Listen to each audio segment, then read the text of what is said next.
I'm sitting on a beautiful park bench.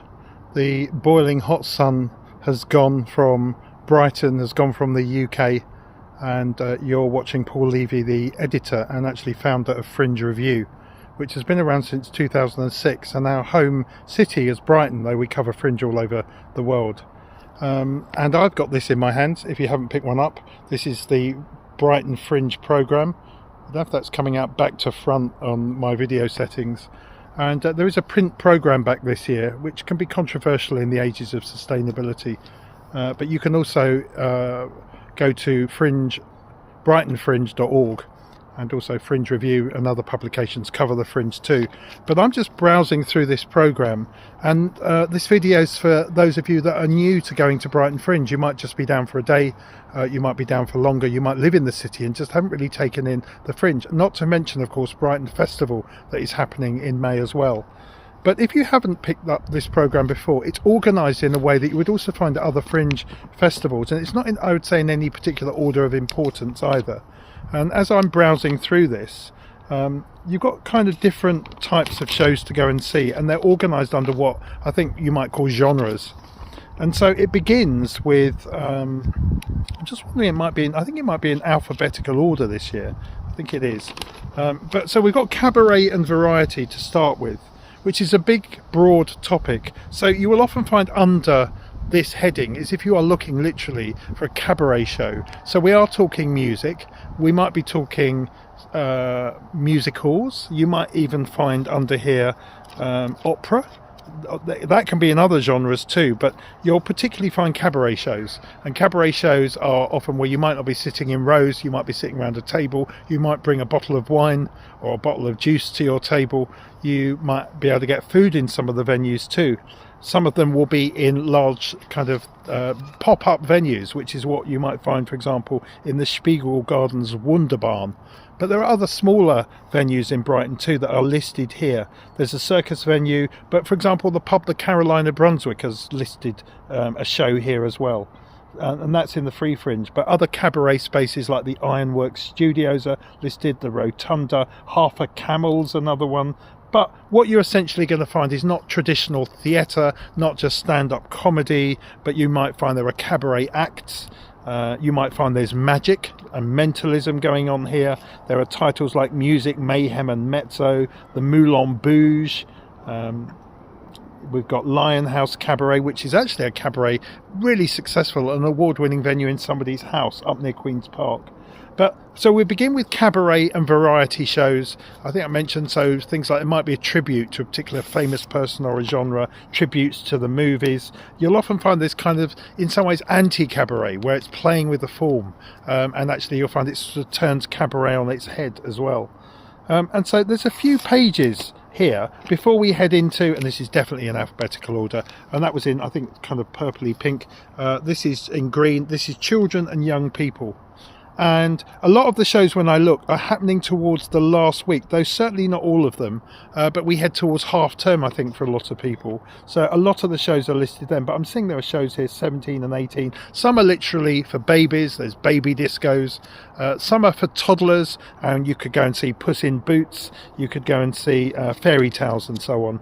Quite a lot of it too is a bit cabaret-ish too, and comedy-ish. So there's things like comics versus kids, a little kind of competition for stand-up children, I guess, and stand-up adults. Comedy Club for kids is a classic one as well. But there's also stories. You're going to find there's interactive stuff to do and make. Some are a bit more kind of workshoppy as well.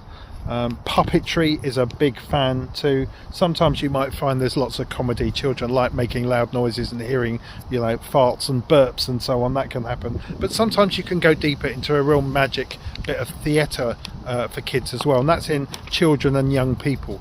And the wind is really whipping up here. Then we come to lighter green in the programme, and it's circus, dance and physical theatre. Now that's a huge category, and sometimes people don't know what genres to put their shows in. Some people, if they've got the money, might even list twice. But in circus dance, it is circus shows. And we've got circus hubs going on here. The circus yard is a brand new space down on the level. But you can also see clowning in the Free Fringe. The Shaolin clown going on here. It's not all for kids, for sure. Wow, the wind has really picked up. Maybe I need to stop here. But certainly dance is very, very poorly represented at the Fringe this year. Dance and physical theatre, there's a bit. You might find more in the theatre genre too. You might find some ballet here, but I guess one of the places to look at too is the dance space, which is specifically around dance. You might find all kinds of different stuff going on there. Then we come to, it's probably half the programme. It's in light blue and it's comedy. And a lot of big Fringe festivals have been increasingly almost taken over by comedy. But here you're going to find lots and lots of stand-up. You're going to find something called WIP, which are work in progress shows.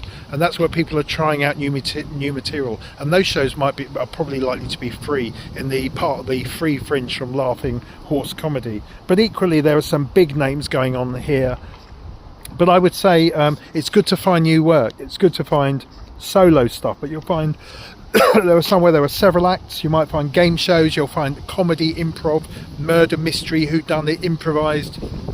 I think there's even one made with AI at some place here too. But literally, I turn over page after page. Some of it is family friendly.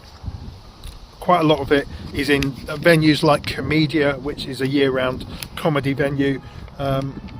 But Laughing Horse at the Quadrant is just one of the examples in the Free Fringe, and I'm seeing a lot of that. But you'll also see like Crudy Dench at the Actors Theatre, and that's a work in progress show.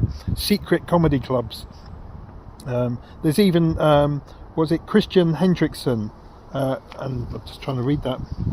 Tree is a poetic exploration of the connection between humans and nature, an absurd physical comedy clown show happening at Brighton Toy and Model Museum. So if you're a theatre person, you might want to try some comedy. If you're a comedy person, you might want to try some theatre. So as I go through this programme, I'm just finding comedy and comedy. I'm literally going, I think, through half the programme, and I'm still finding comedy, literally loads and loads of it. I would say try something new. Try a venue you haven't been to before. Definitely go on the Free Fringe. Try out stuff that you like the look of. But quite often you might see pretty famous comedians trying out new material, and that spirit of experimentation is great. Then we come to a couple of pages. Brighton Fringe is not a film festival. There's only one page here, but it's under events and films. So Brighton has got a good experimental film tradition, and as I look here, we're going to find stuff around science. Under events, we're going to find walking tours, and we're going to find all kinds of stuff there. Before we head to, and that was in, that was kind of orangey colour here. Then I moved to, and the wind is blowing this book quite significantly, just again another page of exhibitions. Check out a few of those. There's not too many here, just literally I think I can only find 3, but you know, there's a couple of exhibitions happening before we get to literature and spoken word, and I'm counting the literature and spoken word just a page on either side. But that's where you might find some stand-up poetry, book signings, talks. Yeah, there's quite a bit of poetry, which is good to see going on there as well. So just maybe there's a show or two there that you wouldn't normally go to. Before we head to music and nightlife, Brighton is the music and nightlife city. That happens year round. So there's not huge amounts in the Fringe. Again, there's about 3 or 4 pages there.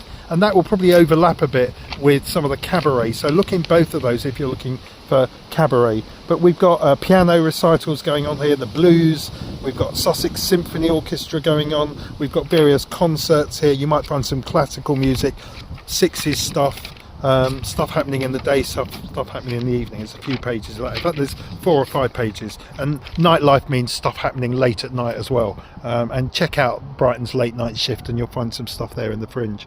Finally, we get to theatre. That used to be a bigger part of the Fringe. Being FringeReview, we're into theatre. I'm still glad to see there's 6 or 7 pages of shows. That's everything again from new writing to local grown stuff. Brighton has got some brilliant stuff, particularly around the Actors Theatre, but also elsewhere in the city around LGBTQ plus stuff. I'm mentioning places like Ironwork Studios, I'm mentioning places like the Lantern Theatre, to go and see theatre here. It's good to see exciting young work. Some plays come back. Places like the Rotunda are really good hubs for theatre that's happening in the city as well, and you could go and see stuff everywhere from kids to horror. I'm just going to mention briefly for theatre, cabaret, comedy, in the middle of the Fringe there's a couple of weeks that's not officially part of the Fringe at Sweetfest, which is at the mostly at the Yellow Book Bar, so look up sweet venues for that. We then come to a very, very short 2 pages here. A theatre was in dark blue tours, and there are some famous walking tours in Brighton. It's a tour of St Nicholas Church. I don't know if they've got the underground tour where you can actually go and look at the sewers in Brighton. Take a look. But we've got things like Witchcraft and Magic Tour. They're often ghost tours. Fearless and Fabulous Women of Brighton. That looks good. Very famous is Geoffrey Mead's tours. He's doing a tour of London Road. Probably does other stuff. You can go and look at Brighton station tours. You have to book for that because there is a completely preserved Victorian street under Brighton station. But there's lots of there's a couple of pages of tours before we head to workshops, which is in gold. Tours was in a sort of light pink. What we're going to find here, I can hear some noises of the city here that reminds me that even though I'm sitting in nature, this city is abuzz with all kinds of stuff happening. We end at W with workshops. That's in gold, and there's just a page of workshops. But drawing workshop here, flash mob dance, a country line dancing extravaganza. You can learn circus skills. Brighton Fringe Academy for theatre performers and so on at the Junction. Speak with Confidence, and there's one called Vibrations from Mars about sound bowls. So it's pure variety in this programme. You can see the thing to do maybe is look at the genre you like most, but then look at the genre that you've never been to and see if you could find something there. Go on a tour of Brighton. It's a great city to walk around. Go and see the lovely circus that's happening. Hang out in one of the hubs like the Spiegel Gardens. Go down to the circus on the level with the circus hub that's there, run by Revel Puck Circus. Try some stand-up comedy that's new, that's not just your favourite. This is the place over a whole month, or whether you're down for a day, to see the familiar and to see the unfamiliar and really enjoy the Fringe. So it's all in the programme here, or it's online.